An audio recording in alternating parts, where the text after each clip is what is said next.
Assalamualaikum my dear all students. I hope you all will be well. So today we are going to study about law of conservation of momentum. So आज का जो हमारा topic है वो है law of conservation of momentum. जिस तरह हमने अपने प्रीवियस लेक्चर में मोमेंटम को डिस्कस किया था कि मोमेंटम हमारे पास क्या होता है, सो आज उसी को देखते हुए हम law of conservation of momentum को डिस्कस करते हैं. Law of conservation of momentum का कॉन्सेप्ट क्यों आया? Law of conservation of momentum का कॉन्सेप्ट तब आया मीन्स के दो बॉडीज़ की कोलिजन की वजह से. जब कोई भी दो बॉडी आपस में कोलिजन करती है, कोलाइड होती है, देन उसमें क्या होता है, कौन सी चीज़ चेंज होती है या नहीं होती, एंड आफ्टर कोलिजन जो है उसमें क्या होता है. सबसे पहले हम जानते हैं कि law of conservation of momentum है क्या. ठीक है, the law of conservation of momentum is state that the total momentum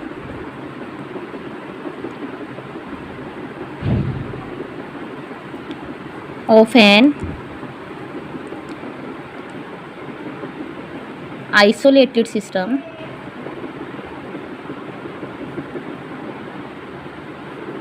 always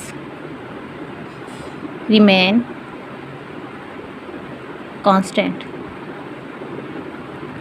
सो हमें law of conservation of momentum क्या बताता है? Total momentum of an isolated system is always remain constant. Means के जब कोई आइसोलेटेड सिस्टम होगा उसके अंदर जो टोटल मोमेंटम होगा वो हमेशा क्या होगा? कांस्टेंट होगा. ठीक है, हम इसको एक एग्जांपल के थ्रू डिस्कस करते हैं. फॉर एग्जांपल हमारे पास दो बॉडीज़ हैं, ये है हमारे पास एक और ये है हमारे पास बॉडी नंबर 2. जाहिर सी बात है अगर ये दो बॉडीज़ हैं तो इनके पास मास भी होगा. सो इस बॉडी को हम शो करते हैं its mass is m1 and its mass is m2. ठीक है, सो ये वो बॉडी है जो कि अभी तक आपस में कोलाइड नहीं किया, जो आपस में टकराई नहीं है. ठीक है, सो ये बॉडी जो है वो क्या हो गई, आपस में क्या करेंगी? कोलाइड करेंगी. ठीक है, सो जब ये कोलाइड करने में के लिए आएंगी, ठीक है, तो किसी ना किसी वेलोसिटी के साथ आएंगी. तो m1 जो बॉडी 1 है उसकी वेलोसिटी होगी u1 एंड बॉडी 2 की वेलोसिटी हमारे पास होगी u2. देन क्या होगा? फाइनली ये क्या होगी? आपस में कोलाइड करेगी. सो ये हमारे पास कौन सी कंडीशन है? ये हमारे पास कंडीशन है बिफोर कोलिजन. कौन सी कोलिजन है? जब ये अभी तक कोलाइड नहीं हुई. ठीक है, तो आपस में ये क्या होगी? आके कोलाइड करेंगी, टकराएंगी. ठीक है,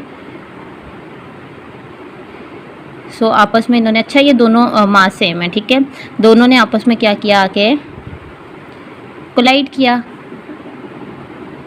देन क्या होगा? कोलिजन के बाद फिर ये दोनों बैक साइड मूव कर जाएंगी, दोनों दूर दूर चलेगी. ठीक है, सो जब ये दूर जाएगी, ये इस तरफ और ये इस तरफ, और इसका मास m1 है और इसका मास क्या है? m2 है.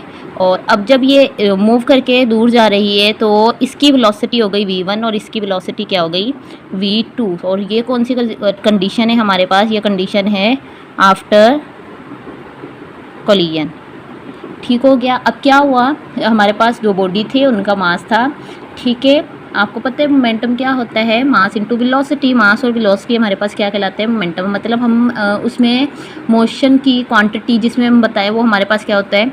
मोमेंटम. सो हम पढ़ने क्या जा रहे हैं? Law of conservation of momentum. Momentum जो है वो क्या होता है? कंजर्व होता है.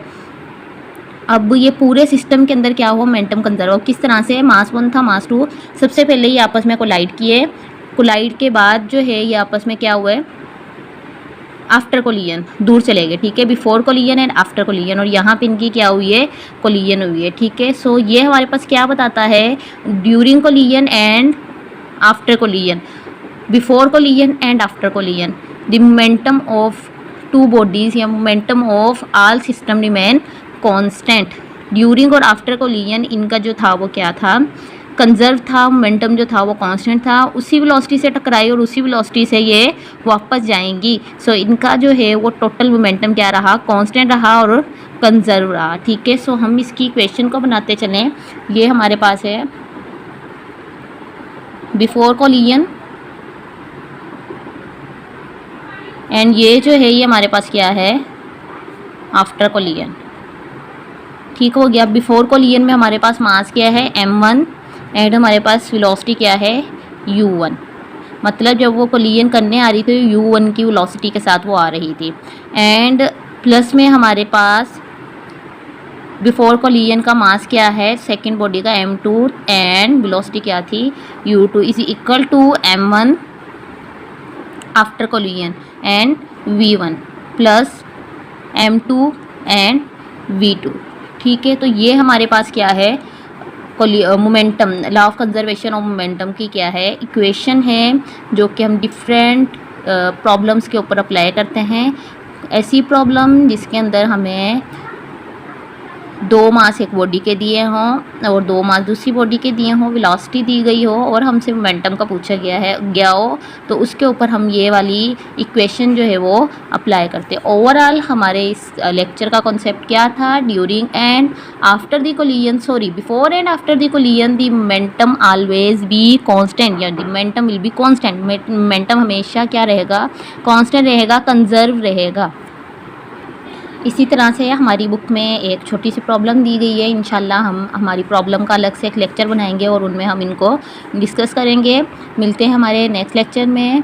इस लेक्चर के मुताबिक कोई क्वेश्चन कन्फ्यूजन हो तो आप हमसे कमेंट सेक्शन में पूछ सकते हैं। अपना ख्याल रखिएगा, अपनी फैमिली का भी ख्याल रखिएगा, दुआ में याद रखिएगा। अल्लाह हाफिज़।